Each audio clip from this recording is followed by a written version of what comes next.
Happy New Year, Rabbi. What's going on? Happy New Year in December? My friends, tonight indeed is Happy New Year. You see, this week is not just Shabbat, it's a very special Shabbat. It's a great Jewish holiday of Yud Tes Kislev, the 19th of Kislev. Let me tell you about it. You see, in the year 1798, Rabbi Zalman, the founder of the Chabad movement, was released from Tsarist prison. Why was he imprisoned? There's a deeper reason.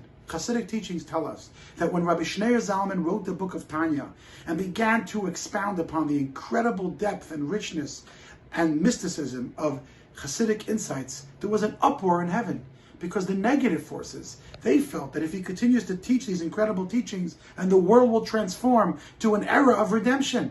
And they did not want that to happen. So they created an uproar, and that led for Rabbi Zalman to be arrested down here in this physical world.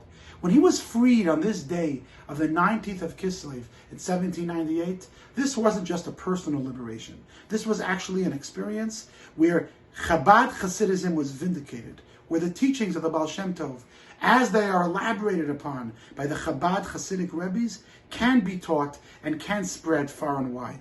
Today, just a few hundred years later, the impact of the teachings of the Chabad movement is incredible and is felt by millions all over the world.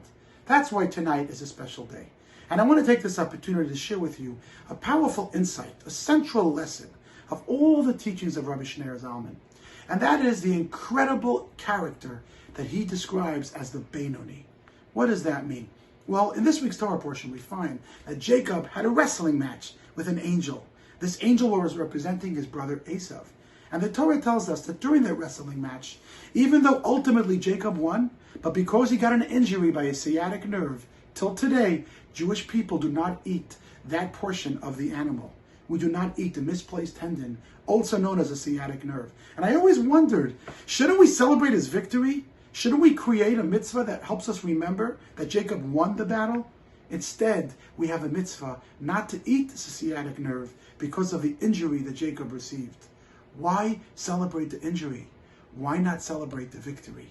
And here is the message, my friends. Our life is all about this daily struggle. The Tanya explains that the Benoni, the average guy, has an animal soul and a godly soul. And there's a constant conflict between the two. No one, unless you're a tzaddik, will ever eradicate the animal soul.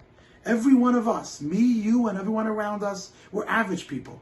We're going to have the daily struggle every day of the animal soul and the godly soul struggling with each other.